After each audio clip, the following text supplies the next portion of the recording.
Hello, everyone.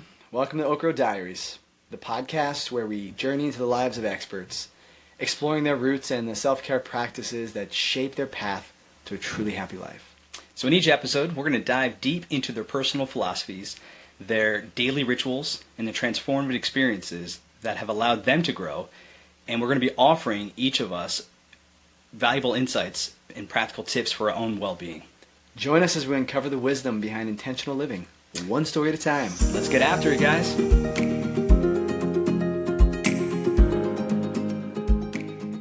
Hey everyone, this month we have Lorraine Besser on our show. She's a leading expert in moral psychology and well-being, a professor at Middlebury College with a PhD from the University of North Carolina.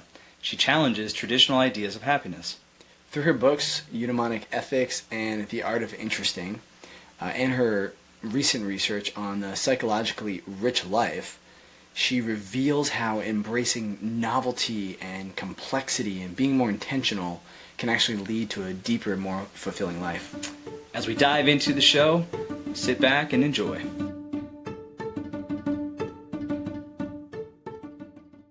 Lorraine, I feel like I know you already. We've just done so much research on you. Seriously, I'm excited to dive into who Lorraine is. Wow. Mhm. I know a lot of pressure, but I mean, you teach people, right? You're a professor. I do. Yes. You're used to being on the spot kind of thing, right? Yeah. So Jared and I, this is our first episode, so bear with us, and as we have all these technical issues and just whatnot. So got some bloopers that we'll have in here as well. All right. Yeah, thanks. I'm excited to be on your first episode. First episode, brand new Honor. company, startup company with trying to get people out there and to teach them, providing resources to them on how to live an intentional life while also trying to figure it out for ourselves. All right, that's the goal, is for everybody to just be happy, man. It's exhausting out there in the world to see all this nonsense that we see. Me particularly, I work in medicine, and it's awful. It's just based on the protocols, and also just people in general, just miserable. So that's what we're here today. We're here to dive into the roots of all these experts out there. We consider you as an expert into the philosophy of happiness. So, Jared, why don't you take it away, man? Maybe, as you would say, the interesting. The interesting, yeah. Take it a step further. So, like Sam was saying, I think what's interesting is to unpack a little bit where the whole idea of Okro Diaries comes from. Sam and I grew up in Pennsylvania on Oak Road. And as we were thinking about, this idea that we have of, hey, what are these different tools that we can put together to help people to live a more intentional life and to really go from default to intentional living? I think we'll get into that a little bit. It's kind of something what I believe you call the pursuit mode, right? Kind of taking us out of this pursuit mode idea and to be a little bit more intentional with how we're living. Kind of, as my mom would say, stop and smell the dandelions. Not sure where that saying came from, because they don't. But anyway, the idea is like, listen, we grew up on Oak Road. A lot of where we grew up and our kind of nurturing and our background leads to who we are and our belief systems that we have today. We know this, right? And so this idea was, we just thought it would be really interesting to chat with individuals and to understand who they are and why they are and how do they find fulfillment and happiness and make life more meaningful for themselves.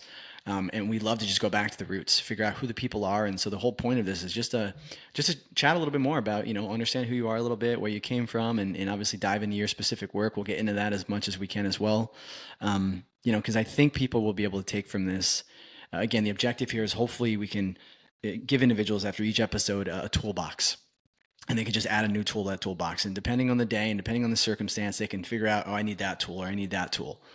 So that's the objective here. But anyway, and we want to be clear, we are not experts at all in this. We are just literally two brothers that we had this thought of, let's create a company where we're out there actually living this intentional life ourselves, with all the chaos of having young kids and where most families start with, and the perfect prime age of just people getting on the road of stress and overwhelm, and we don't have the ability to go travel the world and to have all those experiences. But as we dive into your book, what caught my eye a little bit is you can live vicariously through other experts and other things that they've done. You don't need to go do this and go spend 2 weeks on a retreat just to finally feel uplifted. So, you Yeah. know, that's where the Happy Atrium kind of came underneath. And the best platform we thought to do is why not just connect with people, do this, living vicariously through you guys, right?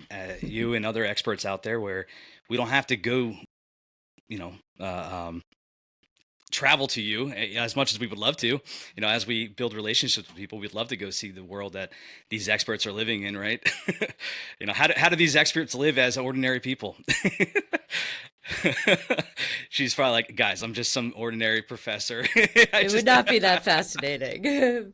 But in-person contact is always good. But this always is a better. marvelous, this is an amazing medium, right? Yeah. And so, yeah, it's What a drew good way to you reach out. to want to chat with us, Lorraine? I'm curious about that. Maybe we can start there.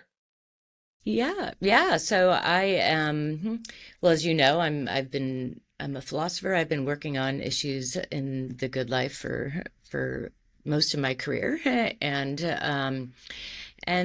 I love this approach that you're after about the intentional life, right? Or living more intentionally. And I really love the aspect of that, which is the call to kind of like shift and take control over your experiences, right? And to not just let yourself get caught up in things, and to really take seriously your ability to live good lives. And you know, we do need to be intentional about it. And so I think this is a great kind of call for, in itself, a call for action. Yeah. And yeah.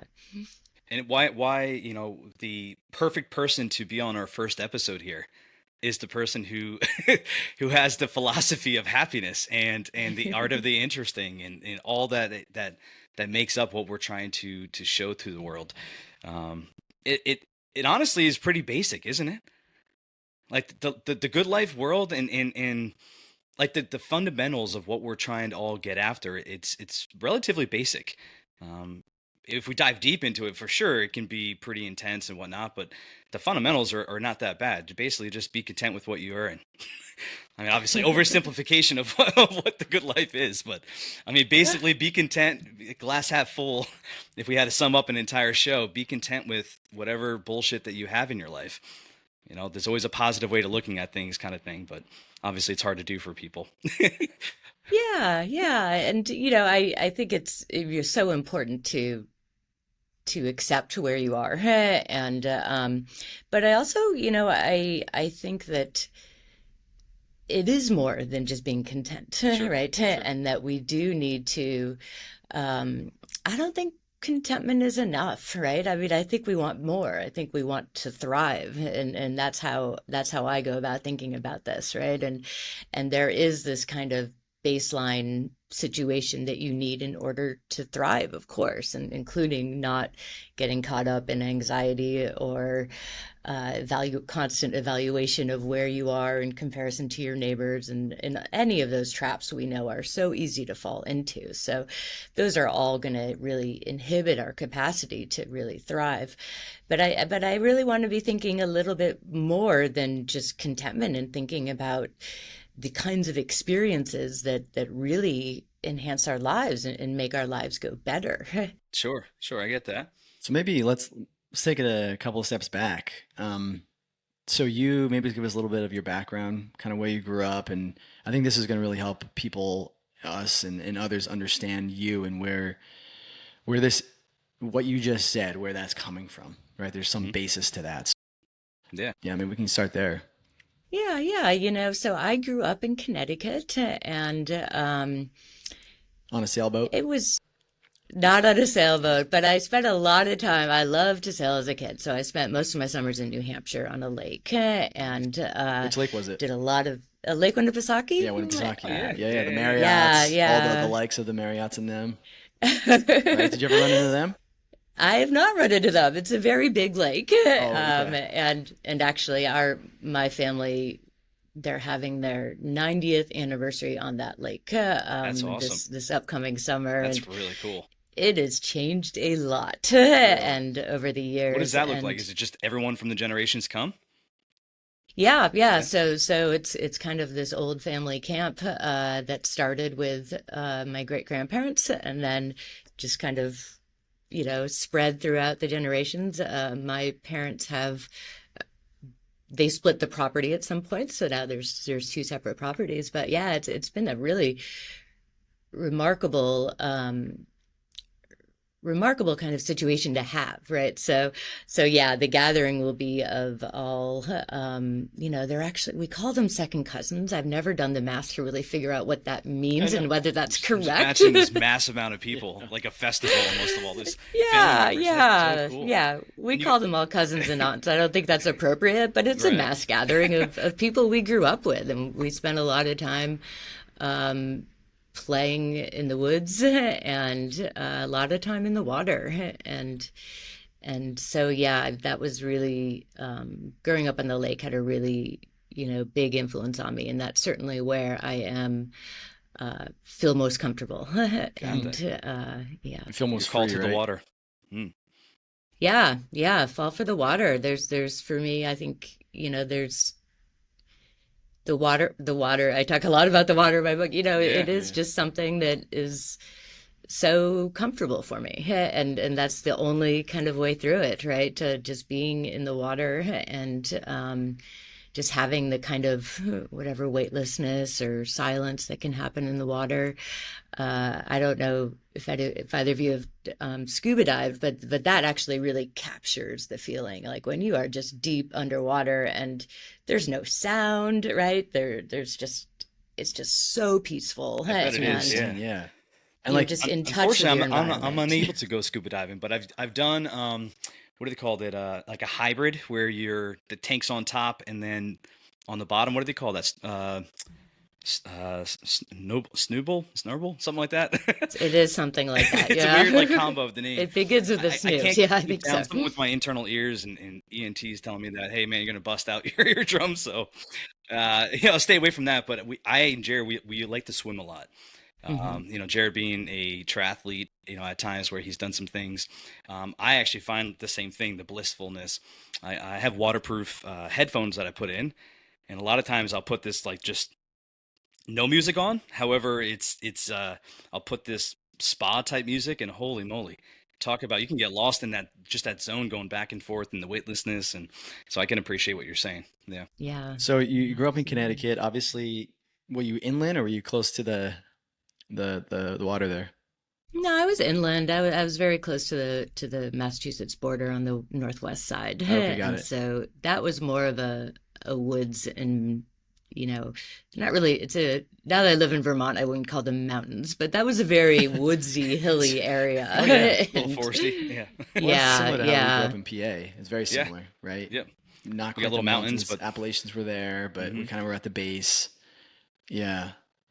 Okay, cool. Yeah, sorry. Keep going with that. That's interesting. I know. So a lot of water. You got the New Hampshire. You're going to Winnipesaukee. And that was your exposure to the woods. So yeah, let's just kind of keep yeah. unpacking that a little bit more. Yeah, the woods, there is also something, we're talking about actually, my comfort zones really, right? And there is something just for me very reassuring about being in the woods and the trees. And, there's also this sense of calm and peace. And more recently, though, one of the things I've been really exploring are ways in which we can kind of engage with these environments, right? How we can look at things differently. So I love to ski too. I spend a lot of time on a chairlift up here in Vermont, and there's a lot of, just sitting on a chairlift staring at the But woods. you got those big And ass mountains, man. Over here in PA, it takes like maybe 2 minutes to get up to the mountain, if that. yeah, I mean, you got those big mountains in Vermont. You're up there for 10 minutes, probably 15 minutes at a time. yeah, there's a lot of time, and Sure. and what's I think is really interesting about those rides and also just Vermont more generally is the presence of all of the sticks, right? So we know Vermont for its glorious foliage, but the downside is that the leaves come all down and we're left with Those sticks seasons, yeah. for a long time, at least half a year. And so I have, when I began working on thinking about the state of psychological richness, which I talk about in terms of being interesting, right? I spent a lot of time actually looking at those sticks and really realizing how much of a difference your experience could be when you bring something to it, right? So often we just tend to be very passive participants. We're just riding up a chairlift or walking or driving through a neighbor, whatever it is. It's very easy to be very passive subjects of just whatever is going on.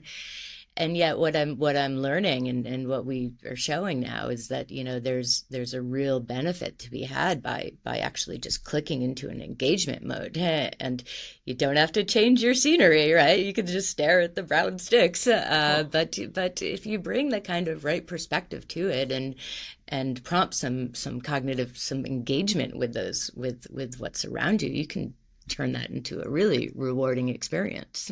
So what I'm going to dive into the perspectives, because with psychology, about personality types. So you have some strong sensors and some strong intuitors, right, if you will. How does a sensor, for me being a strong sensor, right, I'm going to ask on that. When I look at something, I look at just what it is.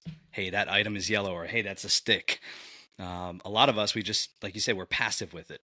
But in Intuitor, they're like, wow, I wonder how that stick got there. I wonder how many people carried that stick. And so it sounds like what you're saying is the sensors actively need to think about that process. But how does one that's actively a sensor, such as myself, how do we snap our brains with that? How do we stop just being passive? Yeah, you just stop. I know. That's what I was thinking. This is where, this is where the intentionality.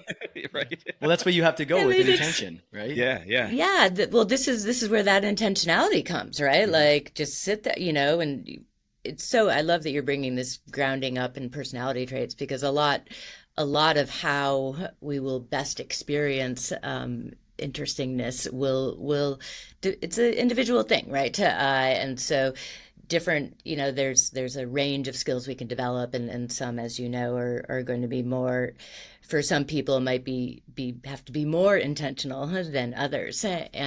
But it is about deciding to be intentional about your experience. And once you start being intentional about your experience, then there are a couple of skills you can just bring to that. So I describe in terms of these 3 core skills. One of them is just noticing things, right? Noticing the details and bringing this kind of non-evaluative perspective out to the world, where all you're doing is just really taking in the new details and taking in what's around you. And then pushing beyond that, right? And here's where the next step will help this model. But so, and then just asking why, right? Yeah. You can go a long way just asking why, right? And just keep asking why, right? This is, there is within us this capacity to be curious. Like, we are curious creatures, and I think we forget about this at times, right? And we can easily kind of just go through lives without being curious. But as soon as we start, maybe even intentionally trying to be more curious, it's almost like opening your mind up to something it wants to do already, and then it just starts firing, right? And so I think it starts with noticing, right, and then moving to kind of why, to the extent that in that process you find more that you need, right? There is also a degree of creativity that we can bring to our experiences here, and by that I mean really just simply the ability to bring new ideas together. And so that, I think, is a really nice component of the state of engagement that we describe in terms of psychological richness, right? Because it's unstructured, and it's not something we're used to just sitting back and doing, at least not actively, but it's all part of this part of this notion that when we tap into this ability that our minds have for this unstructured cognitive engagement, we allow ourselves to really experience things on a more robust level. And so the creativity part is just another angle in which you could at least allow yourself to follow the connections that your brain wants to make, right? Your When you brain start wants with to those, do this, right? We're innately designed that the brain, you just basically have to jumpstart your brain, is what yeah, you're saying. Yeah, yeah, I get that. and let it go, Mhm. right? We get we're really good at this as children, right? We all have this. It's so Yeah. intuitive. We're really good about this. And then, we do need to learn how to focus, and, we have to develop our executive functioning skills. And that's an important part of being successful. That's an important part of thriving. But too often I think we forget, right? We start kind of just focusing too much on this very structured kind of engagement, and we lose sight of our basic abilities to have different kinds of intellectual experiences and different kinds of experiences in our mind. And so yeah, we got to be intentional about bringing these moments to our lives. There's room, and it's within all of us, right? We just have to, whoever, we're all starting from different positions, right? But it's about turning on some kind of a switch and trying out the different things that'll just get your mind going, without structure, without trying to get anywhere, right? But just to get your mind going. Just to be there. Yeah. Question, you mentioned with the childhood. So as you were growing up and seeing those sticks, is that what prompted you to study happiness and psychology? I'd like to dive deeper into that. So, like, how does one just be like, I'm going to be a philosopher of happiness? How did Yeah. you go from being a child? Because Jerry and I talk about that all the time. We have layers, and you just mentioned that as well, that we have layers that are built on not only as children but as adults, that we just keep piling up on it, and that we are who we are. We just like we lose sight of how to be curious, how Yeah. to engage our brains. And to be clear, Um, your focus was really your PhD was in philosophy, correct? Yeah. Oh, yeah. And not yeah, Hmm. psychology, correct. right? Yeah. And there's this intersection there. But yeah, go ahead and Yeah, so like Yeah. when follow you the were thread. walking around looking at those sticks, not to harp on or concentrate on the stick aspect, but that must have opened the Pandora's box on Yeah, like something for you. what led you go to what was it, Tulane, right? You go to New Orleans, and then you're going to California, and then you're going back to Chapel Hill, and then now you're up in Vermont, right? So going from sticks to philosopher to bouncing around, that's what I want to dive into. Yeah, I mean, that is the academic career. Yeah, I initially,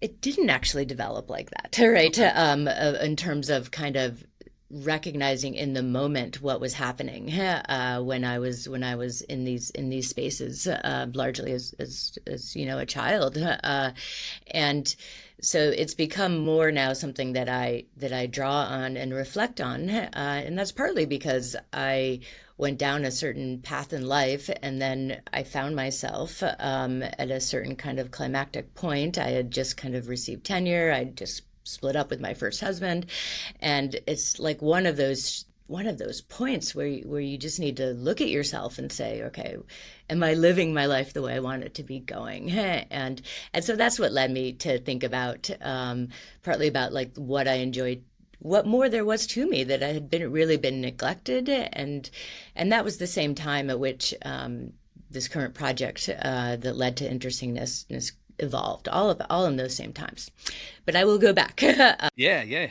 because what really started me on this path was just a love for philosophy, and I, in retrospect, I am a philosopher of true and true. I think, I like to be very clear on what I'm thinking about. I like to test positions. I like to, look for the reasons and examine the reasons, and I like to argue. And So you're these an kind of attorney too. skills.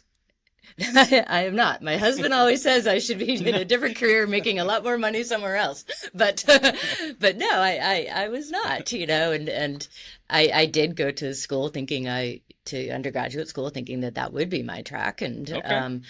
along the way, I stumbled into a philosophy class. Literally, I took it. I remember very well. I was looking for a certain time slot to fill out my schedule I in know my that life, sophomore yeah. year, right? And I think it must have needed a Tuesday, Thursday class or something like that. Sure.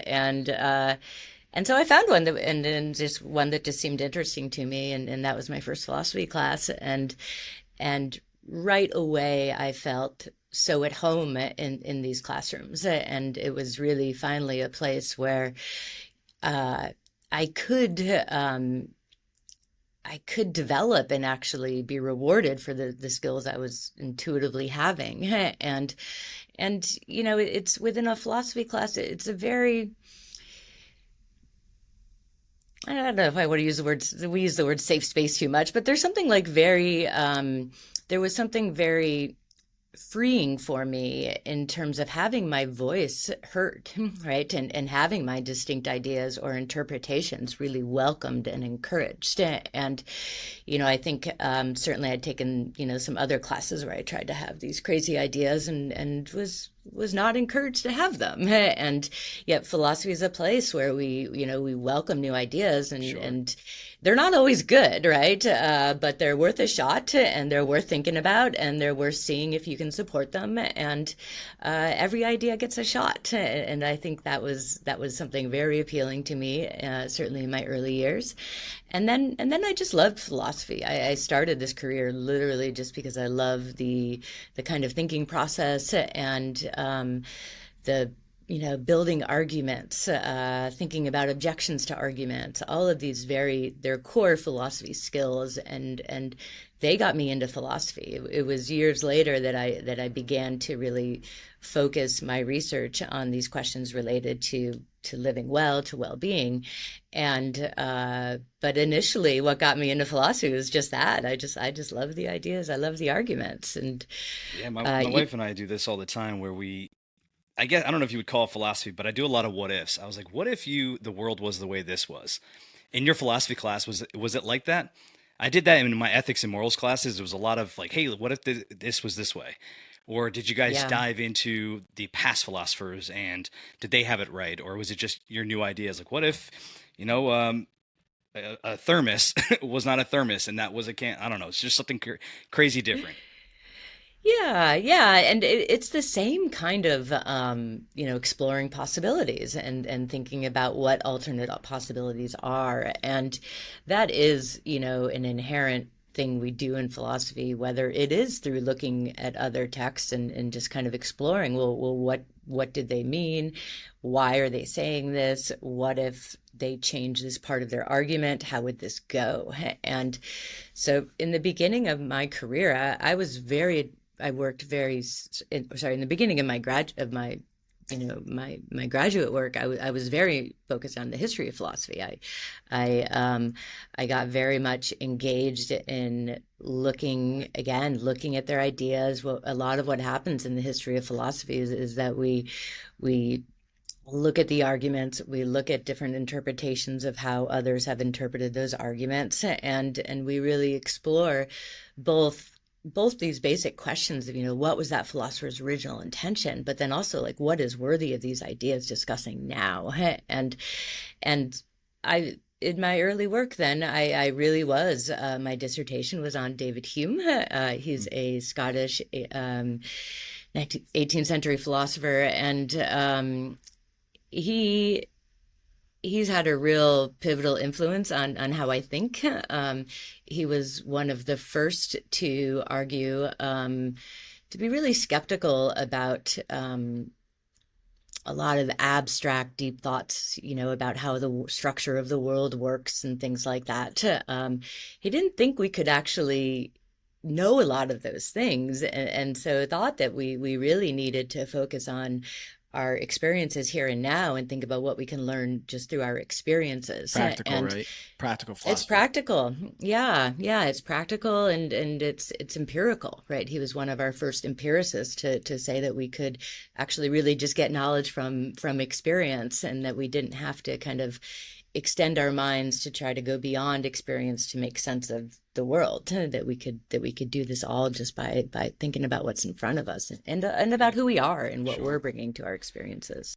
On the talk about philosophers, are in your studies and your research that you've done, are there any that you're like, holy crap, they had it wrong? Oh yeah. Of Like, what the course. heck were they? Yeah. What kind of drug were they on at that time that they thought this? Yeah, yes and no. I mean, I Hmm. definitely disagree with many philosophers for sure. And yet, the fact that these texts we're still reading, there are good arguments there, right? And so it's not. I disagree with many of like the assumptions they make maybe about our minds, or I disagree with the appeals they make to what they think might be important. But essentially, when we're dealing with philosophers, certainly historical philosophers, or any kind of academic philosopher who's writing and putting things into the record, into the written record, it is they're not drinking the Kool-Aid, and so it is just about really um, taking seriously other people's perspectives, and even while challenging them, right? So there is this great kind of skill that I think increasingly we need more for our society, which is an ability to hear somebody out when even if you're tempted to disagree Preach. with them, Right? hear them out, Yeah. and operate from this perspective of an unbiased perspective where you're just hearing them out. Your philosophy, Plato said this, we always say this, right? You follow the argument where it goes. And so we start from that point, and that's a really important skill that I think we should all have, right? It's ability just to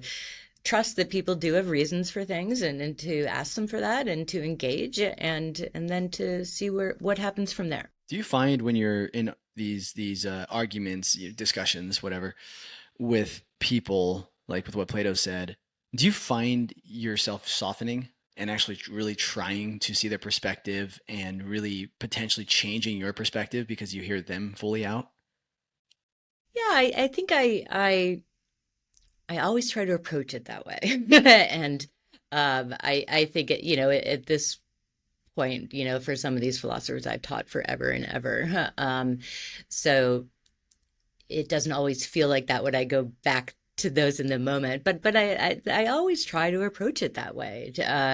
And I do firmly believe that we need to hold positions based on good reasons, and that means a constant willingness to make sure that your reasons are good, and to hear the other sides, and not to be overly dogmatic, thinking you've got it right, and so you don't need to listen to other people.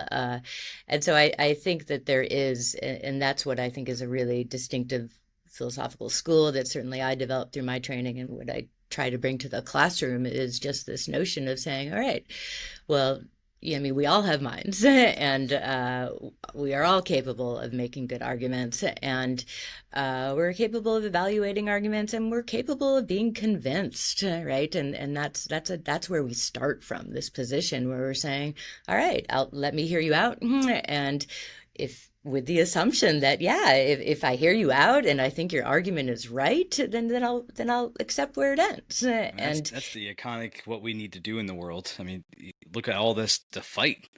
I mean, yeah. if every nation now, with the people I work with, they're like, ah, you're too idealistic, Sam, or unrealistic. If anything, I'm realistic, but I have ideology tendencies where my wife Ariel and I we take these tests all the time to see kind of where we're at, based on a paper at least, where we're at, where we stand, politically, or personality test, love language test. We do this quite often actually, and I always find myself always in the middle of the middle.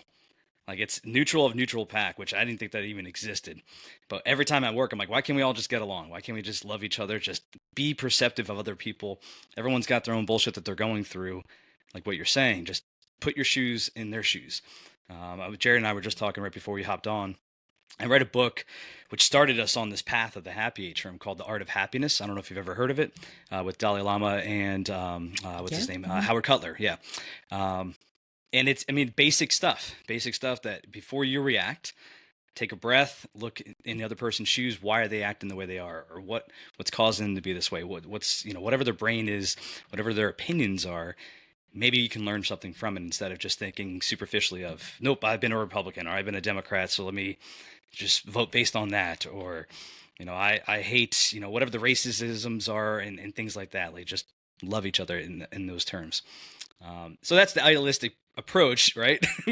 Not everyone's going to have that. Everyone's got their opinions, but the fundamental is still being neutral and just perspectives of other people.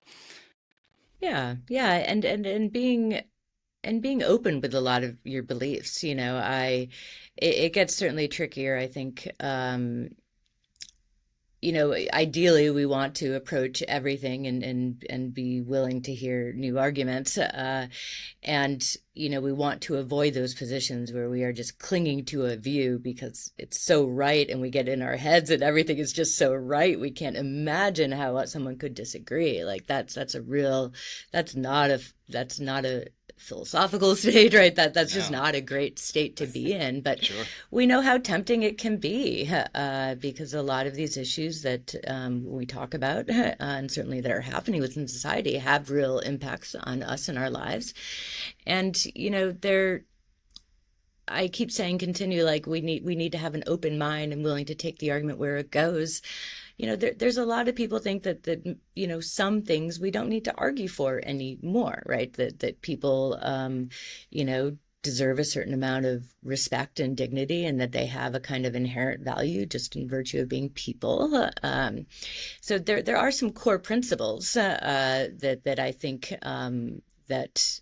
that we just at this point we ought to be really really kind of secure in, and yet I think where to limit those core principles, right? And what to, what the extent of those core principles, right? And at Middlebury, a few years ago, we found ourselves in a very many years ago. I don't even remember the date of this, but it was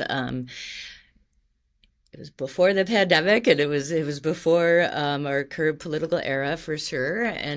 But it was the start of a real free speech dynamic. We had a speaker on campus, Charles Murray, who had previously defended views that many thought were racist. He was tracking intelligence of the races, and there was concern, right, that we were bringing a racist to campus, and so there were protests at that event, and then lots of ongoing discussions about academic freedom, and that was the start of larger conversations about academic freedom, which is not far different than what we're doing now, but. In those moments, it's those core principles are being tested, and like, well, how do we draw those lines, right? In terms of being free to express various views, right? Well, also just willing to say that, okay, well, there's just some things that we know, and Yep. some As core a society, we principles know that that's going to cause issues, or it's going to cause, yeah, issues. I guess we'll just leave it at that, I guess, right? That's yeah, what you're saying, like the core philosophies out there, or core values of things that we common sense understand that's not okay, right? It's specific to racism, obviously. I think society yeah, understands that as it's not okay not to accept people, yeah. Like we're not right? going back and debating whether racism is okay, Right, right? right, right. Yeah, nobody's debating And exactly. so No, It's like yeah, we all yeah. small accept. pockets that will argue this, but as society globally, Right, we all understand that. What's interesting, Lorraine, yeah, when you were just saying that, it made me think of 2020, mid 2020, June, July, obviously George Floyd and what that spurred up. Oh yeah, I was yeah, in Minnesota at the time. So I lived in Minnesota. My wife's from Minnesota and we were living there. And so I was there, and it was, and I had friends that are of color and, different races and things of that nature. And it was interesting to me because when that was all happening, I was just like, I I do not look at that and think you are less than because of a different color of your skin. However, and this is maybe philosophical debate or whatever, but I realized if I went back a couple of years, I was in certain neighborhoods in a state, in a city, and I did not feel safe. And there were reasons for why I did not feel safe, and a lot of it had to do with the certain people that were around there, right? That were, went back to that time frame, and I was just like, now is that, and I think about that, I'm like, that doesn't mean I'm racist, does it? Like, it's not like I'm like I'm racist because I didn't feel safe because unfortunately, this a certain class sometimes, not all the time, right? But like if you're in a certain area and they kind of maybe look a certain way, you naturally just put up this defense mechanism, just from experiences that you've had in the past, and you attach yourself to those experiences. And I thought more about it, and I actually started reading books about, just like most people did. Most white people were reading books about about racism and all this stuff to better understand. I really want to understand from their perspective. And so I read and I was talking to people, and it really opened up my eyes to that. I would love to be in a neighborhood like that and not have those thoughts. You see what I'm saying? Oh, absolutely. And, I think that there are so many similar people in similar positions where, who very much morally know that racism is wrong, that all people are equal, worthy of the same respect. And yet we now know, and this is why I think it's always helpful to bring some psychology into your philosophy, but we know a lot about the different cognitive biases that, we've learned so much Yeah. about implicit bias and things that our mind kind of just somehow it's just now automatically doing that Yeah. leads to this gap. And as you said, right, the thing to do is talk about them, right? So, and I think this is just this is really my overall approach to how we do philosophy. My current focus is, on theories of well-being. I've done a lot on ethics and virtue and flourishing, and in all of those stages, I think it's so important to know what we're working with, right? Like where we're starting point. What are the issues that we struggle with? Is whether it's implicit biases or, there's a lot of issues in terms of, getting the proper motivations to do the right thing and the various things that can hold us back from doing the right thing. And so I really think that, in order to make progress on these very large, important issues, we do need a synthesis. We need a real account and understanding of what's happening in people's lives and minds, and then we need to push past that, though, and that's where that's where what philosophers are doing, right? We're really trying to say, okay, people are like this, right? But how should they be, and how can we get right, and how can they best develop into the best person they can be? Right. I'm gonna dive we're gonna dive into that topic real quick because I feel like we can get some tools from you potentially with that. For me, I work with a variety of people, and I'm all about diving into their roots. Like, tell me about your life, and this is before I even train them. Like, let's go over. They're super nervous. They're excited about their new job. They're nervous about what does it look like, and then I can tell that there's something always off with some people. Like there's something that they're dealing with behind the scenes that they're coming in to work with. And then it always leads into their problems and things like that. They always feel better about talking afterwards. But a lot of times I find that we have discussions on racism. We have discussions on different perspectives, and people don't know you until you start talking about it. So is that really the only, I guess, basic tool out there, is just literally go up to people? Like Jared, to your point, like in those unsafe spaces that you feel mentally, is it literally just going out to those places and just be like, "Yo, what's up, guys? I'm here," or you find somebody interesting on the street to just dive into them, or is there something else that we can do internally before we get to that point? Yeah, I think there is. I mean, that might work for some people in some situations, but I think there's a lot more internal work to be done, certainly with respect towards thinking about our own limits and the challenges that might inhibit us from acting the way that we want or living the lives that we want. And so I think there is this a lot of, we have to be aware of who we are and where we're starting from, and then work from there to try to be better. And so I think that it really does a lot. I think it's really important to be aware of your starting point, wherever that is, right? And just to understand that it's your starting point. It doesn't mean anything. Yeah, It good, just it's bad. just your Just starting your it's starting just your point. Yeah, starting point, sure. right? And then think about how, how we can be, how you can be better and how you can live a better life. And so I think that it's really important that we give these tools for people to be able to do that internal assessment, and then to try it out, right? And then see what works for them. What tools, thinking of off the cuff here, like you said, give these tools. What are some of those tools that you could think of outside of just what you just said? Recognition of who you. Yeah, let me just ask that question. When you think of tools, Yeah, yeah. yeah. Yeah, so I tend to think about this on a more broader spectrum, so not on an individual basis, but on, what we as human beings are facing, and start from that kind of perspective, and knowing that everybody is an individual and will have to figure this out a little bit from what it means. But one of I think the most basic things we know about our natures as human beings and our minds is that we have certain basic needs, and we all know we have basic needs for security and safety, and those kind of physical aspects, but we have basic psychological needs, right? We really do need we need relationships.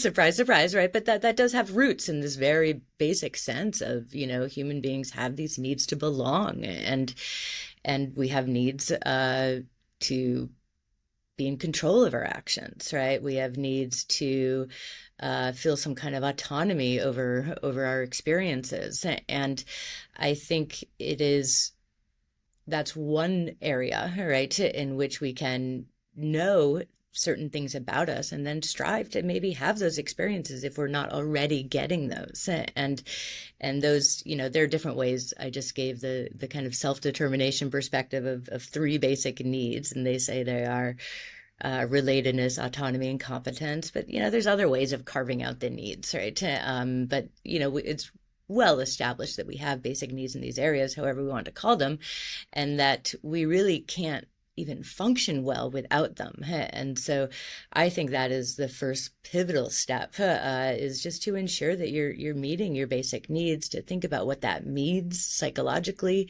and to understand the depth of those needs, right? We in my dissertation, I this was very preliminary. I didn't quite have the psychological basis yet, but I was certainly trying to make the case that, our interpersonal relationships really matter on a significant level, to the extent that we just can't like block certain groups off and really function well. And I think that is something a lot of us do, right? We all know we have these needs for relatedness, that we need relationships, all of these things. But it's also tempting to think that like we can get those in a small group and just be okay. And then there's the in group and the out group and all of those things. But I really have argued for a long time, and there is a lot to support that, that actually, we can't block off anyone's basic role within our lives, that even if it's someone that we're just crossing by, if there are known, Hume said this the best, right? He said we are all so psychologically connected to each other that we all, through sympathy or empathy, and that we really are not, we are psychologically in tune with one another. And so we do have these kind of basic connections. And I think that's why, even if we don't have a close personal relationship with somebody, when we're blocking someone out, right? Or even if we don't know them, if we disagree with them, anytime we try to make something outside of ourselves or an out group, that I don't think we can really pull that off, right? Because I think we are impacted by how people think about us and feel about us all the time, whether or not it's in our close relationships or our more casual ones, or even strangers who might need our help. And so I think that we are just bound to one each other in these ways that are more comprehensive and pervasive than I think a lot of us tend to think. I feel the in moments of distress, in moments of chaos, that's when people join together, right? I feel like society, we can come together in that term, and those racists, biases, whatever your perspectives, are kind of thrown out the window, and it's just, this is a human being psychologically, like what you're saying, we're all connected. Again, working in medicine, that's, your biases are gone. It's, you see a human being, you're taking care of that human being. It doesn't matter, whether or not you saw them on the street and they harmed you, you're still dealing with them. And it's interesting that we can, for some of us or most of us, we can turn that off. We can turn it off or turn it on. But when we're just living throughout the day, the day-to-day stuff, for whatever reason, society can't do that, I guess. It's only in those moments of distress, it seems. Pandemic kind of showed that you saw that the contention, but then you also saw the bonding and the coming together with people. So it's Yeah. Well, yeah, and I that's think what's interesting about Hume, you said, and what you're saying, Lorraine, is um, if we can just attach ourselves to this idea of forget the moments of the stress that bring us together because they truly do, but if we can just recognize that the thing that naturally brings us together is we're all human. We're all having this human earthly experience, right? This physical, and there's a spiritual element to it. Um, that we're all experiencing, and that alone, if we can just remember every day when we wake up that that's what we're going through and that's what we're experiencing, that can be that kind of COVID, if you will, that brought us together on a Yep. daily basis. Is that Yep. kind of what you're saying? Yeah, yeah. I mean, and it's absolutely true that a lot of these shifts tend to happen, in the wake of chaos or in the wake of something like George Floyd Hmm. or distress, where we are suddenly jarred out of our routine actions and we realize something's gone wrong. And so, I'm thinking about the Black Lives Movement, right? That was huge and powerful, and prompted by a distinct moment to get people in gear, right? But it doesn't take a moment, right? I mean, it perhaps was the big societal change, but I think that what the lesson to learn from how well we come together in chaos or distress or something like that is that we shouldn't wait for those points. Right? We should be That's proactive right. and more intentional and not just rely on those things. The same point with um, I spoke earlier about the kind of like first marriage ending, and we shouldn't wait to those points to ask these questions. We do, I did, Yep. but I'm right there like with you, Lorraine. That's when it happened, in the moment of trauma. That yeah, the epiphany is yeah, like, what am I doing? yeah, Yeah, I get that. We can relate on that very much. yeah, Yeah, and that's the whole idea of living life intentionally, right? Like this idea that we have. I mean, we kind of put it in a structure, the happy atrium. We call it the 7 pillars of transformation, right? And we feel like these self-care practices we should be tapping into every day. And in so doing, it will help us to kind of wake up, right? The Hmm. the George Floyd incident, right? COVID, like, oh, we woke up. There's a Hmm. catalyst that kind of shook us up, and then we get in this lull again. And it's just like if we can just wake up every day and figure out how can I be intentional today, right? And I think that that's kind of a good transition. A line from your book that came out in September of last year, The Art of the Interesting. Happiness is a feeling that comes and goes. Life can't be all about happiness. There's more to a good life than happiness and meaning. I think that may be a good transition to helping us understand this. And as I'm reading this book, I'm like, well, shoot, we're called the Happy Atrium. Yep. I'm like, Trying to build the roots to people's do happiness, we call right? it the interesting atrium, or it's like, I think though there are a lot of different takeaways for me, right? But I think overall, this idea of how, the word we use, happy, it, you say, hey, there's more. There's the interesting. There's a lot of different things you talk about and how you unpack it.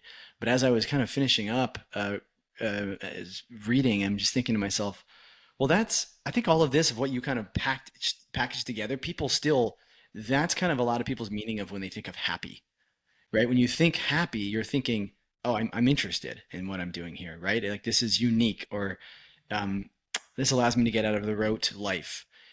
So anyway, I just thought maybe we could talk about that. You said you had this experience that obviously the divorce that was happening, you just get tenure. and then you're like, hey, there's probably more to life than this, right? So maybe we can explore that a little bit more. Yeah, yeah, and I want to start with this point about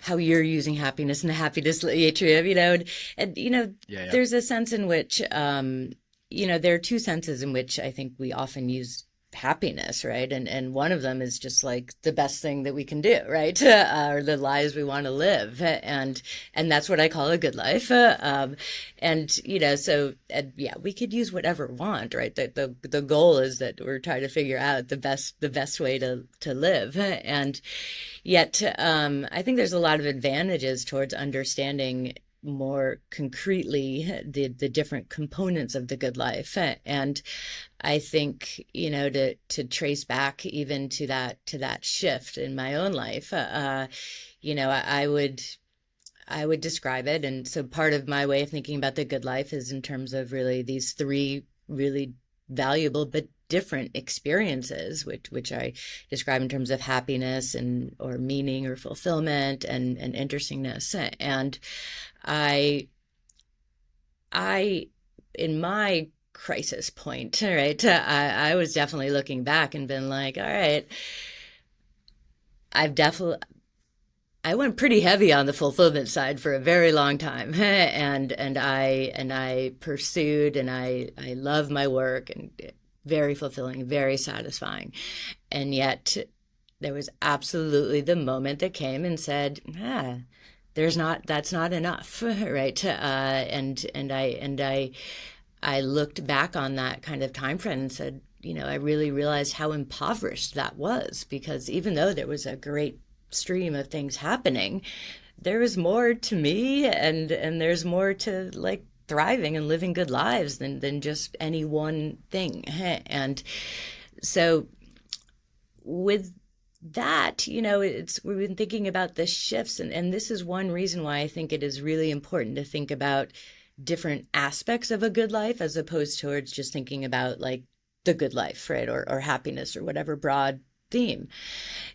When we think about just the broad theme, we don't give ourselves much to concretely go on, right? And so I think it can be harder to uh, harder to incorporate different skills in our lives that will get us to the big thing until we break it down.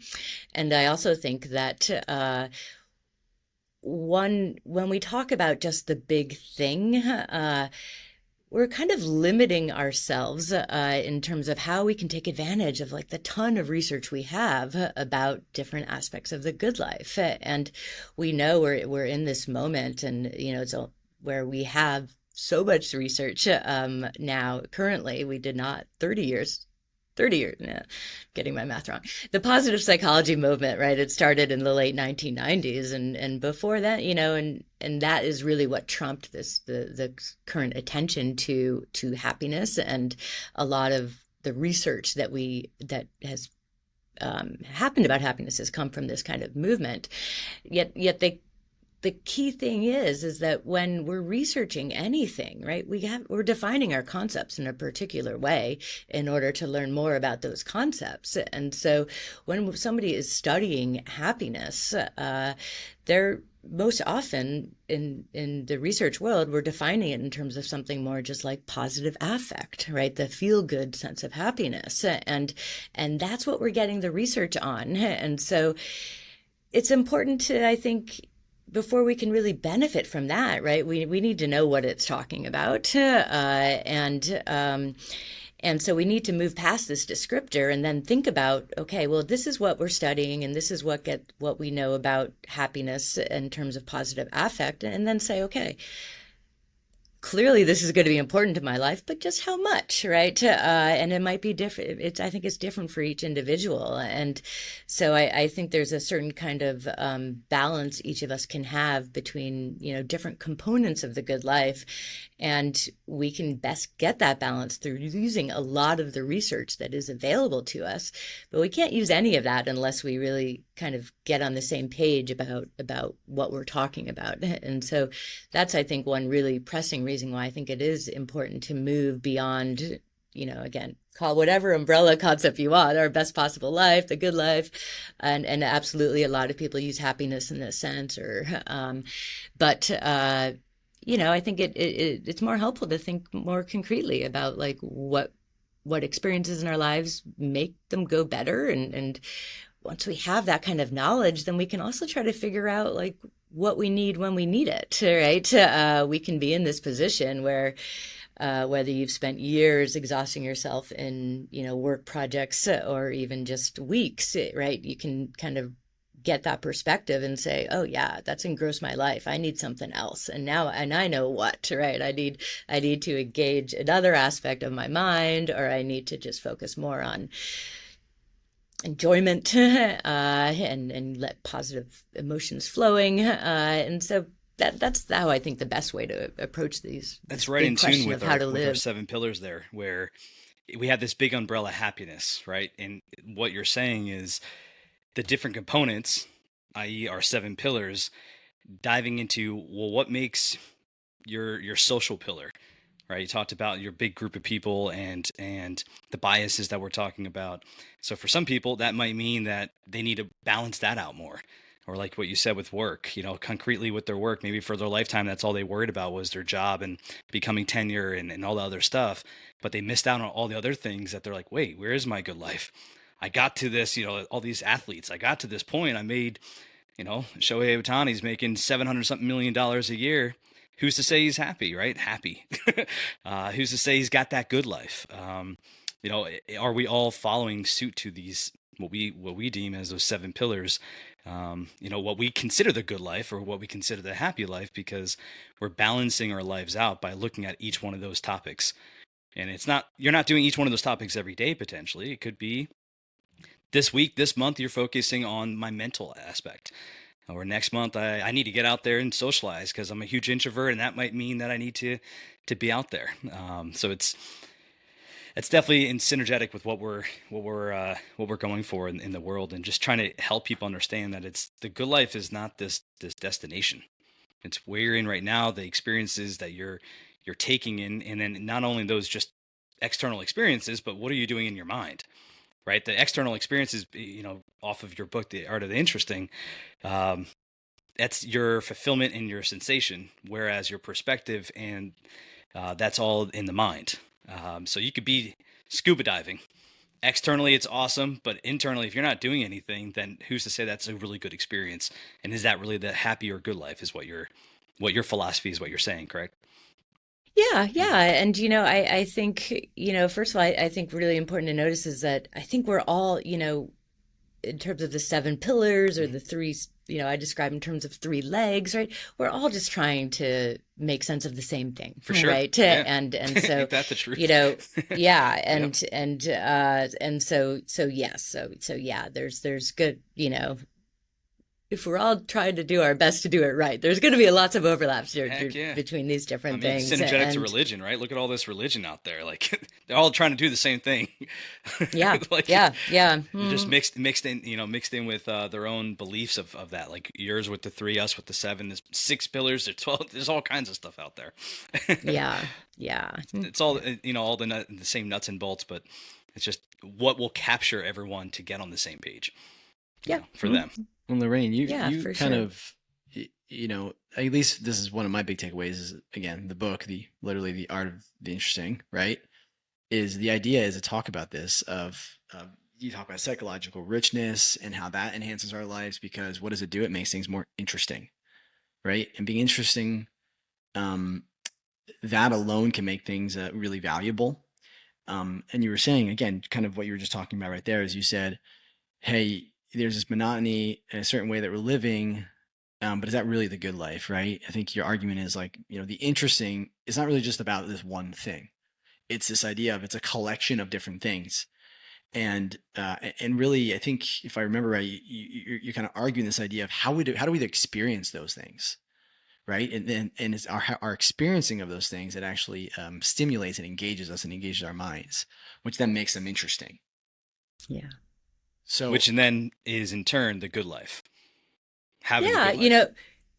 I think it's an important part of it, right? So my official line is that, the good life, I I describe it as a best possible life, and I'm thinking about this on in the experiences that count. And I think that there are essentially three dimensions to it that are all really important to everybody, which are these three aspects of meaning, happiness, and psychological richness. And so I think that these are all each really important aspects of the good life. Yet I also want to really, and I've spoken the most, my book is on one of these aspects, and it's also about why we need more than just happiness or meaning in our lives, and why if we focus too much on either one of those things, we won't end up living great lives.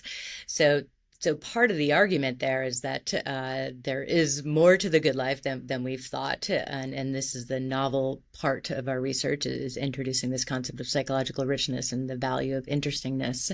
And so there's that aspect that certainly gets the most airtime in my book. That's the focus. But I also want to be clear that I don't think that a good life can be all about any one of those things, including interestingness, right? We need more. The variety. We're not one-dimensional people. Sure, Yeah. sure. And we need more, and we need them at different times. And, they all tap into different aspects of ourselves. And so I think, we really do need it all at different times, probably in different degrees. But I think that the more that we can recognize, or the more that we can be in touch with what we're experiencing in the moment, and then recognize, what it is, how we can make it better, then we'll be better off. And I think one of the really neat aspects about interestingness and psychological richness is that it can really, in comparison to other aspects of the good life, it really is largely within our control about whether we can really get that experience. And so for example, happiness, and here I'm thinking about happiness in terms of pleasure, positive affect. It's like, well, one thing we know very strongly is that we shift quickly in and out of happiness, right? Like pleasure is fundamentally a physiological response to rewards in our body, and so we feel it once, but then it's got to go away so we can do the right thing. We can do that thing again continuously. Yeah. Otherwise, Yeah, you your can't brain have would It's it be about fried. continuously. surviving, is what you said, right? Like we Yeah. wouldn't want them. We wouldn't if we just have them all the time. And we Yeah. need them. Our Yeah. body's just evolutionary. Like we need those things so that we can survive. Yeah. And we're not meant to sustain these kind of high levels of positive affect all the time. And so, that's one reason. And I think this is a great example about how learning a little thing about us can really help shift our lives, because I think that even recognizing this about happiness, that it is an unrealistic goal to think that we can just sustain this high level of affect and mood at all times. Knowing that, then we're going to be okay when we wake up that morning and we're like, yeah, I don't feel at all happy. Right. And it'd be like, okay, well, then I it's a accept day that to today. focus on something different. Yeah. Yeah. I think we give ourselves a really hard time for a lot of these things, particularly given so many people are talking about it, and we just For feel years. like we should For be years. having it. Yeah. We should be having it, and yet, I think we can give ourselves a hard time, and that prevents us. But the more we can say, okay, well, this is natural, and you know what, there's other good things to go for, and maybe today this is a different path. There's a different path I could take, or even in this moment, a different path I could take. Yeah. That's well said. Yeah. Well, and you maybe we can. What I'd like to do is what this is what I liked about, at least I think, where you're going with your studies, and obviously this book particularly, it's very practical, right? And you probably address it from that perspective. You're thinking if people are reading this, like they're probably not philosophers, they're normal Oh human yeah. beings, and your job, Lorraine, you're basically that conduit to taking these thoughts and really trying to filter it down into just the layman, right? Like, okay, that's cool, but how do I actually apply this to my life so that I can actually do what you're saying, Lorraine, and what you're hoping for? And one of those things is you were talking about, hey, again, passion. Maybe this is a summary, but effectively reading this here is like, we experience pleasure's value by respecting its limited nature, right? That in and of itself, which is just beautiful. Like you have some certain lines that I think are just so beautifully yeah. written. Yeah. And then you have this idea of, and I'd like to talk about this a little bit more, about replacing pleasure with passion. And, again, I guess the idea is, at least my understanding is, and you can unpack this a little bit more and then maybe break it down into practical steps. But the idea is you find something that you're passionate about, is really find something that resonates with you. And like you said, I think it depends on the day. We need a little bit of everything. I think a good example of this is like our diets. Back in the 70s, they said, hey, we need vitamin A. We know carrots have vitamin A. That's probably why we should eat carrots, because they have vitamin A. Well, you know what? Forget the carrot. Let's just extract it and take it in a pill. The problem there is we're missing everything else that the carrot delivers, right? It's that broad spectrum, that full spectrum of everything that's in that carrot that mixes with the vitamin A that our bodies needs, that actually enhances the vitamin A and everything else. And so the idea is like what you're saying, it's this variety.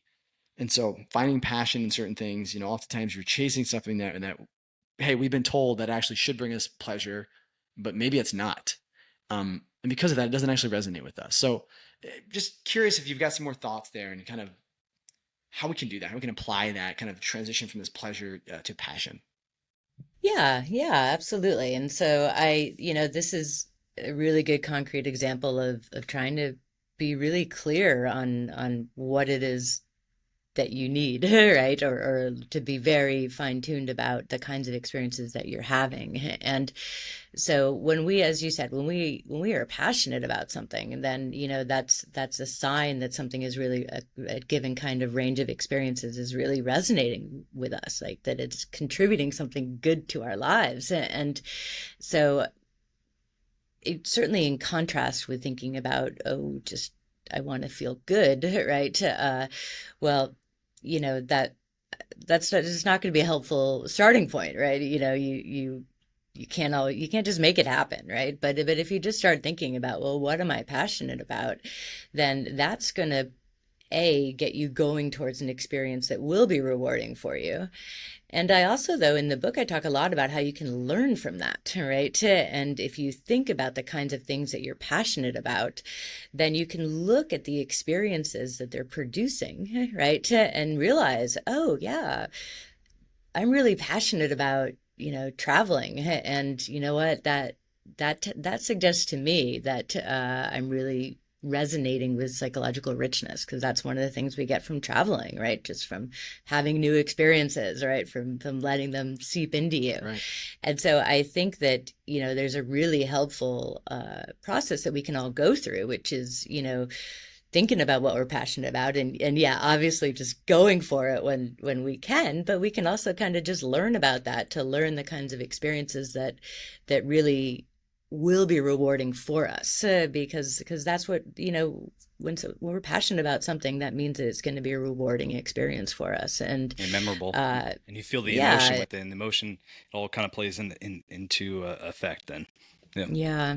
And I think it's super, like, so one of the things we talked about already, water, sailing, and yeah, so sailing's a passion for me. It's a passion for me. I rarely get to indulge in. I mean, I can't. I do my best, right? But I live in Vermont. So, but if my only rewarding moments came from sailing, then that would just be a very impoverished life, or I'd It have would to be, just yeah. dramatically give up so many other things that I do care about. Or, yeah, so that's just not a recipe for a good life. But To only I chase certainly. the passion. Sorry to cut you off there. So you're saying to only pursuing the passionate things, you're setting yourself up for an impoverished life. Well, I think that it anyone in a general sense, no. Yep. Right. Yep. So I think by doing things that we are passionate about, we can live rewarding lives. But I think also there's this practical merit towards thinking about what we are passionate about, so that we can learn from that. And so, like, if we think about why I'm passionate about sailing, or what it delivers to me, then I can learn what kind of experience that is, and say, all right, well, I need more things that have this kind of Yeah. flavor, Exactly. right? That are contributing this to my life. Yeah. And I can get those through other That's ways, and exactly right. perhaps ways that I hadn't thought about yet. Yeah. You mentioned in the book your friend Andy. Yeah, Your friend yeah. Andy. Side note, we would love to connect with him. I mean, Ah, I got all amped up when I was reading the book. I'm like, we gotta get this guy on our show.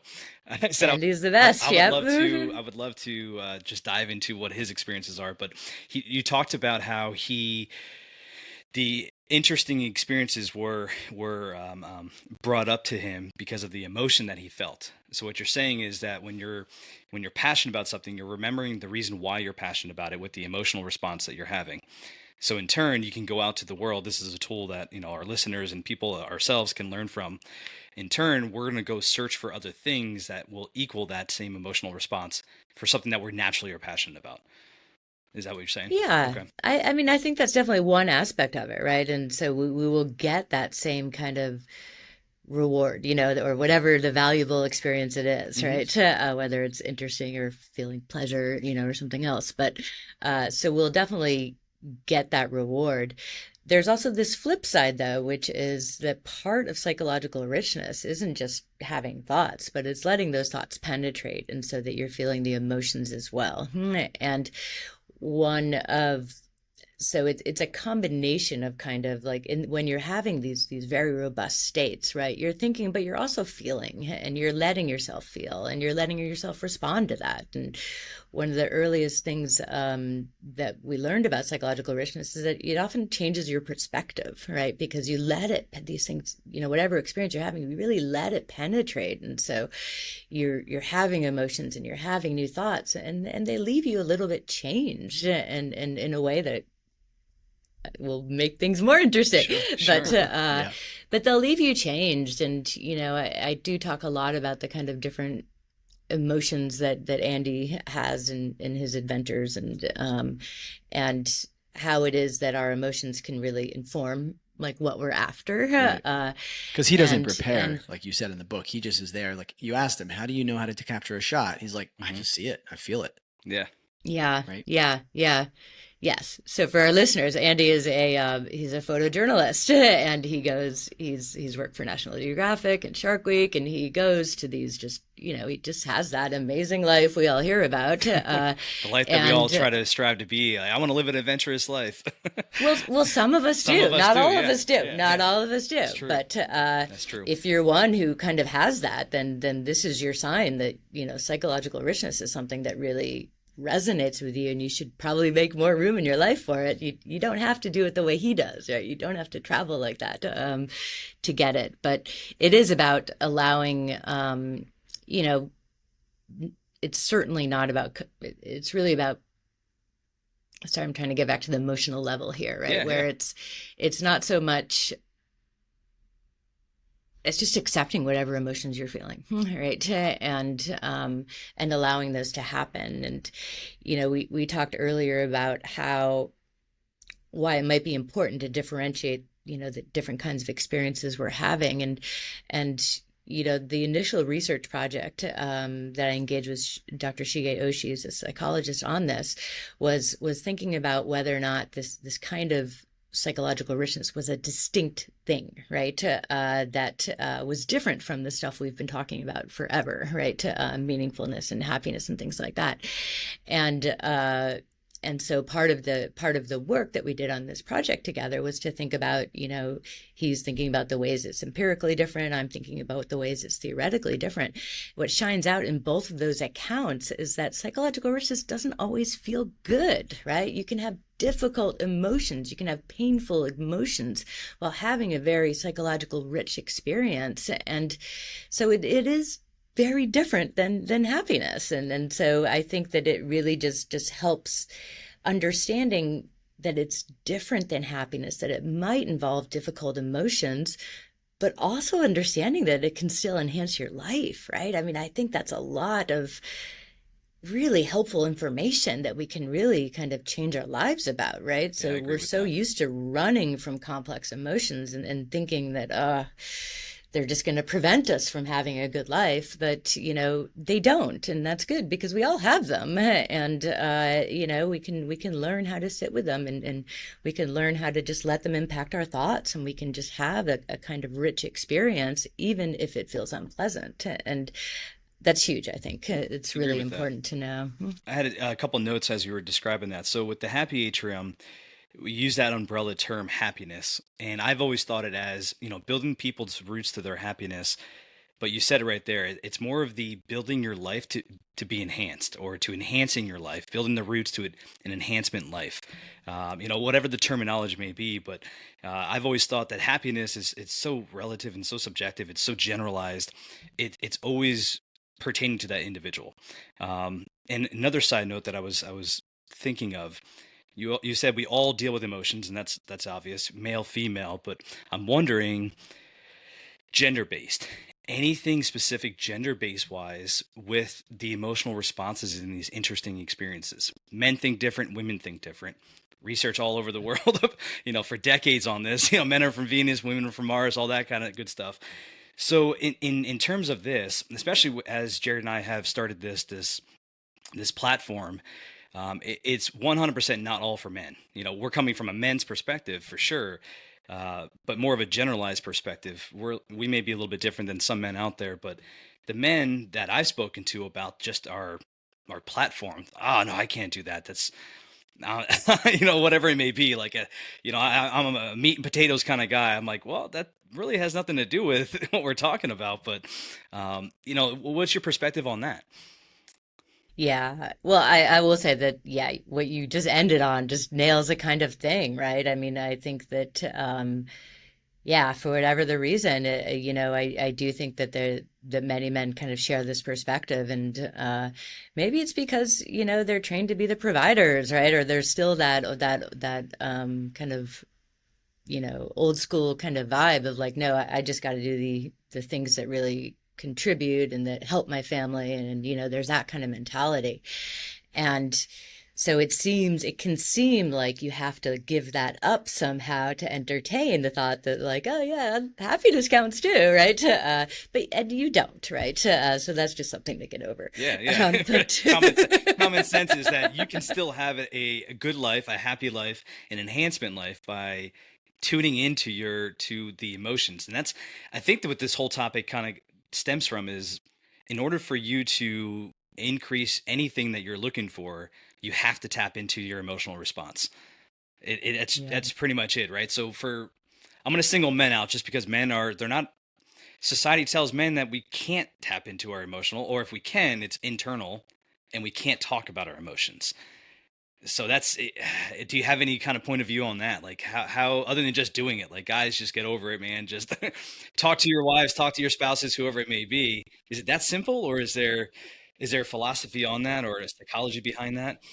yeah. Well, I think there's different ways to hit that point, and if we're thinking about how we can live better lives, I think it is more of a internal acceptance, right? You like talking about feelings is one thing, right? But recognizing your own feelings and respecting them is a different thing. And so I think, if we think on a fundamental level about what it means to experience anything, right? It's all about what's happening in our minds and what's happening out there, and the process of those two things coming together, right? And so everyone's experience is going to be unique because it's all about What's happening what they're inside? bringing to it, Yeah, right? What yeah. what they're thinking about, what their past experiences are, what they're feeling, right? And so I think that the emotions play a really important role in shaping all of our experiences, and that the key is to really recognize that, and then to understand again it as a starting point. And so I if it is harder for one person to allow something to penetrate their emotions than others, then that just means that, maybe you need to work a little bit more on that, or be more intentional about allowing that to happen, and recognizing when you're making those shifts away from your emotions. And I think that we all do this, whatever genders we're working with, that we all have our own internal reactions to our emotions, and some of those may need to be shifted in order for us to have more rewarding lives, which do involve, right, being okay with your emotions and comfortable, and also not siphoning them off, right? And so there is just this ongoing kind of engagement, certainly with psychological richness, between your emotions and what you're thinking about and what you're experiencing. And the more that we allow those emotions to come into play, the richer our experiences will be. And so I think that for this example of the emotions, but for also many other things, right? What I think our best approach is to learn as much as we can about the nature of these states, like what it is that we're after, and what they're correlated with, right? So you can learn a lot just by psychological richness is correlated with novelty, and novelty, what's new to me is not new to everybody, right? And so novelty, again, it's an individual thing. Know where your starting point, know what's new for you, and then find something there.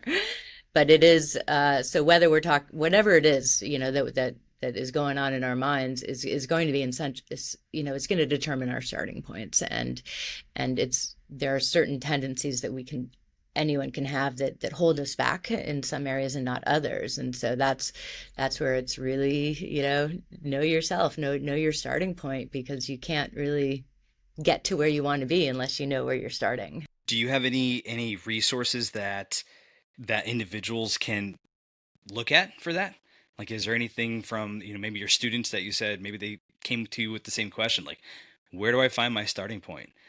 Is it literally just sitting there meditating, or is there something that I can read? Of course, Jared and I, we have our own track that we went on, and of course, we went on a lot of books and a lot of research and things like that. But for the new person starting out, what is a good resource for them to just start doing that? Yeah, within my book, there's definitely a lot of, practical quizzes and things like that are actually, I think, really super helpful in getting you in that framework of just tapping into yourself and learning what's important to you. And so I think that those kind of strategies are probably most people's best bet, just towards kind of figuring out who they are. And yeah, it's by taking those quizzes, and you can find other quizzes elsewhere, right? But anything, I mean, I think you had mentioned something along these lines earlier, right? Like anything, any kind of prompt that is getting inside your head, right?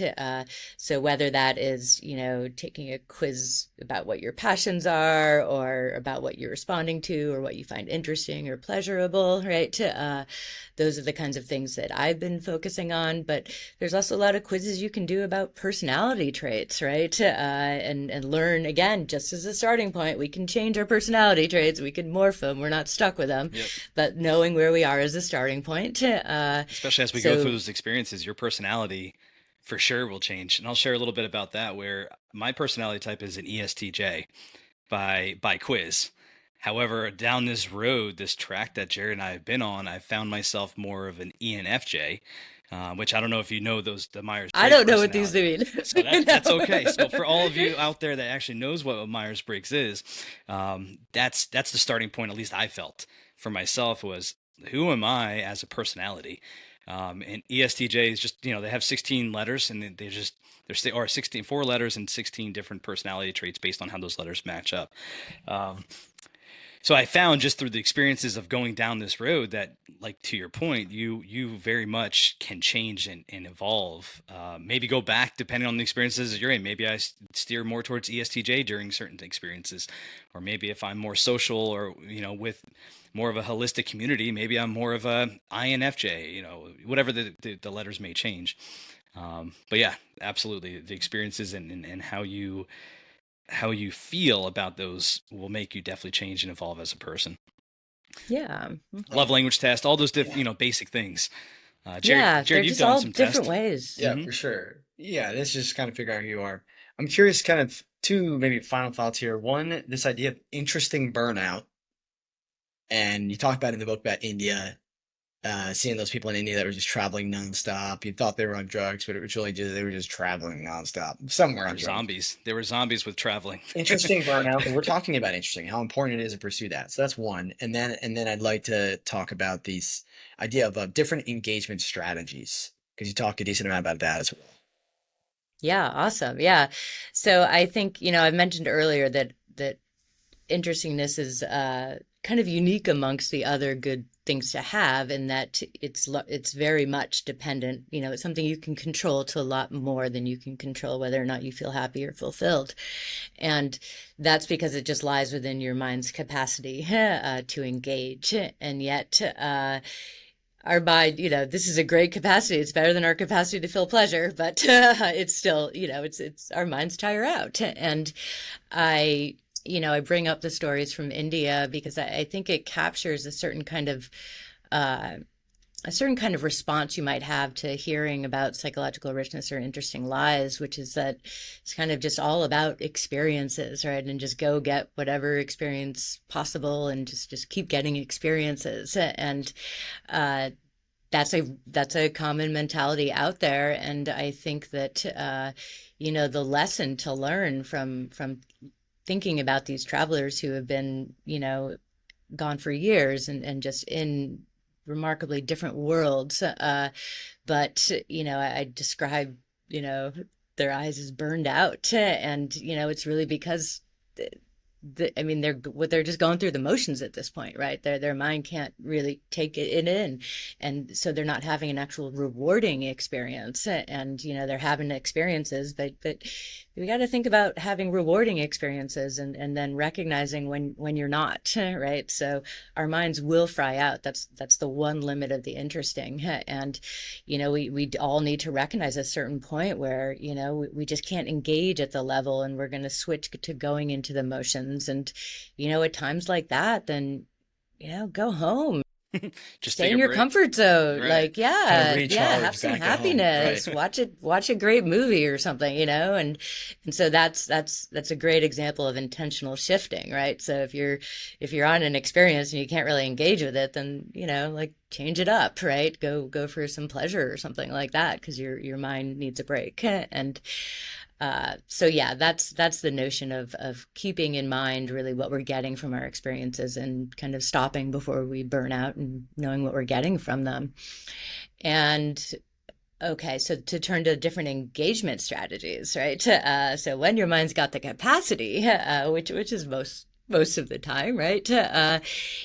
It's the engagement strategies. There's a whole ton of different ways to go, but basically what they're boiling down to is just like, all right, how can you start tapping into features of your environments in ways that might prompt psychological richness, right? For it, the easiest route for most of us to learn about how the state feels like, and what it kind of takes to get it going, is really to be deliberate, right? And so go back to thinking about the woods or something like that, and whether you're in nature or whether you're out, right? Little steps, right, that you can take. So you can force yourself just to engage differently by thinking, even, what are you getting from your senses, or what are you getting from this sense, right? Or how is it that, thinking about how is it that certain features are coming together, right? Different ways of just like tapping into these things, like, so seeing with your senses, bringing it all to it, right? Thinking about how it is that something sounds, right? Looking for the sound.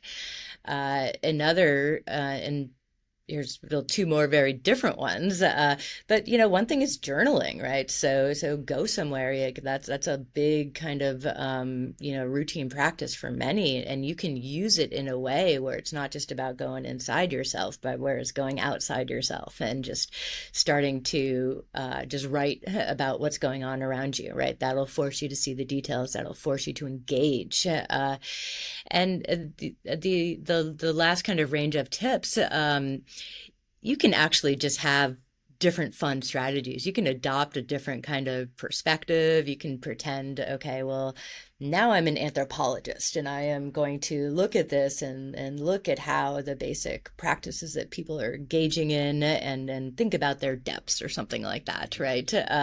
So you could choose deliberately to see the experience or to see the world from a different perspective. And when you're operating from a different perspective, what you're doing and what you're doing in all of these engagement techniques is you're shifting your mind out of its habitual patterns and just into engagement, right? And sometimes it can just be something little, right? Like, that's why traveling to a third world country is going to deliver an interesting experience, right? Because it's novel to so many of us, right? And it'll just the novelty will force you to engage.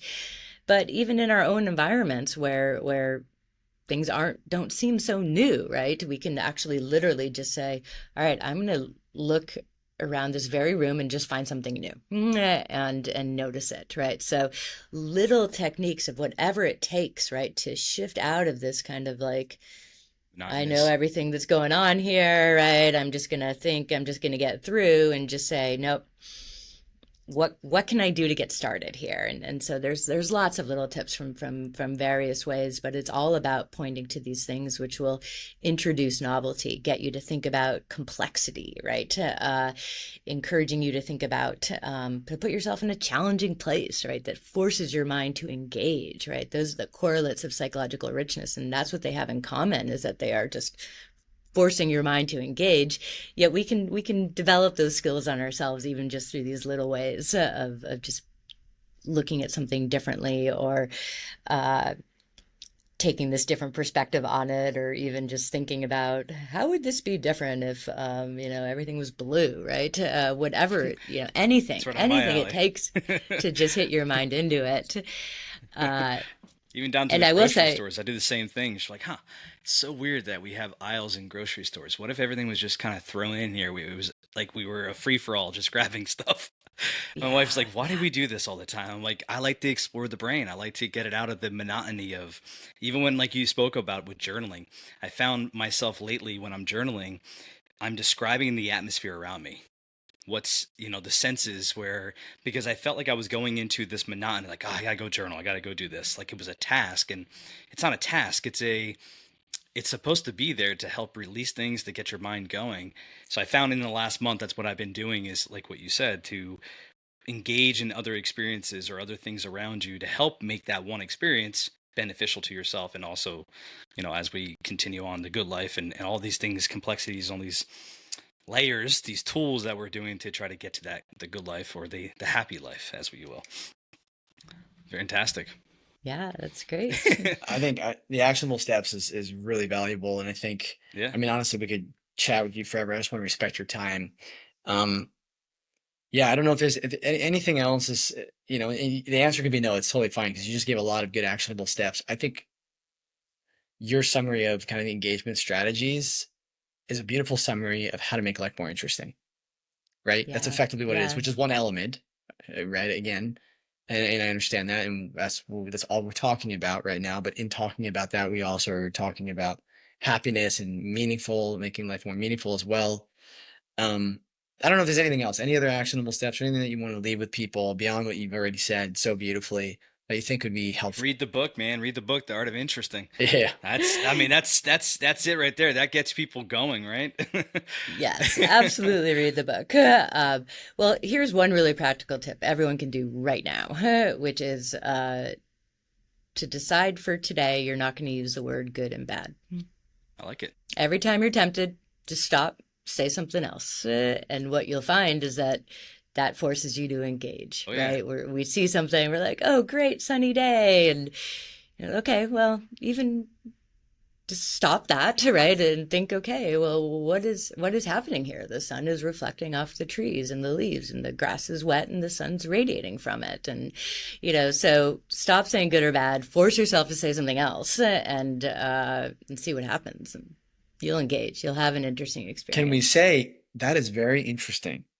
Or should we stop ourselves from saying that? We should, of course. That's actually how you start the book out. Like you say, we use this word. I use it so much, Lorraine. It's insane. We can't find any other word to use. When you said that, I was like, the word interesting. I think we use it all the time. Yes.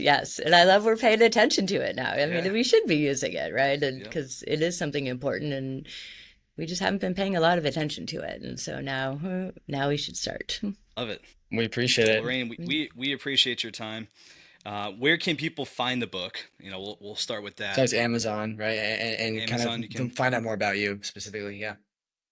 Yeah. So wherever you buy your books, you should be able to get it. Nice. And you can find out a lot more about me on my website, it's lorrainebesser.com. And so you can find my social media profiles there. You can just search on your own to find my social media profiles. I'm most active on Instagram and LinkedIn. And you can find a lot more about me on the website, and including links to different blogs I have and other places where my writing is. Would you say you're pretty approachable? Yeah, totally. I love that. Yeah, You engage with yeah. people that obviously with us you've been, so obviously, right? Yeah. But Yeah, the this ordinary person, such as ourselves as well, I would consider us ordinary people, but a lot of yeah. times we find these people, these experts, or people may feel that they won't be approachable. They have all this status, they're doing what they're doing, they'll never talk to me. Well, I think like you mentioned earlier that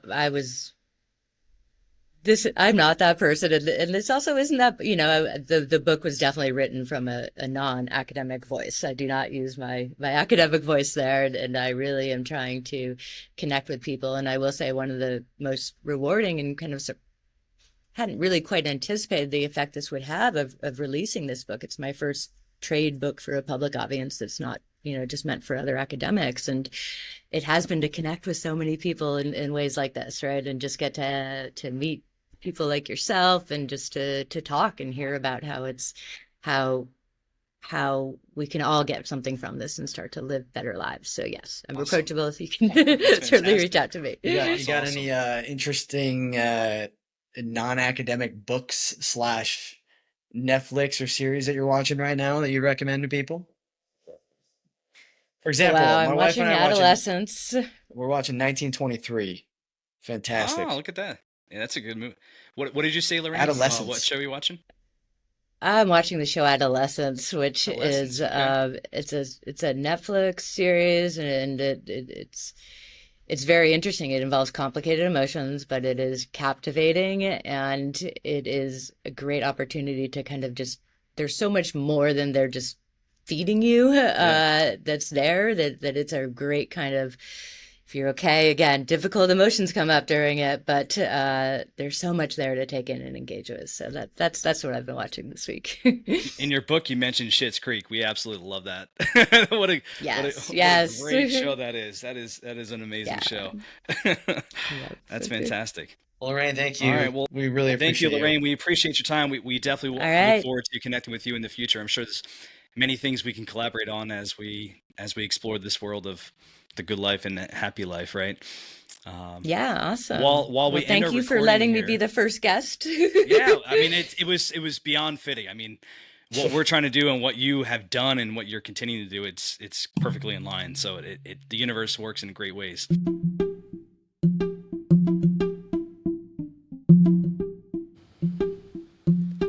Thank you so much for joining us on this episode of Oak Road Diaries. We really appreciate you, and we really, really do hope that it added even the tiniest bit of value to your life. If you felt that the conversation resonated with you, we invite you to share it because you really never know who needs to hear this today. You can find more tools for intentional living and the 7 pillars of transformation at thehappyatrium.com, or connect with us on our socials at thehappyatrium. We'd love to see and interact with you there. Until next time, keep tending to your inner child, one breath, one step, and one story at a time. Take care, and we'll see you down the road.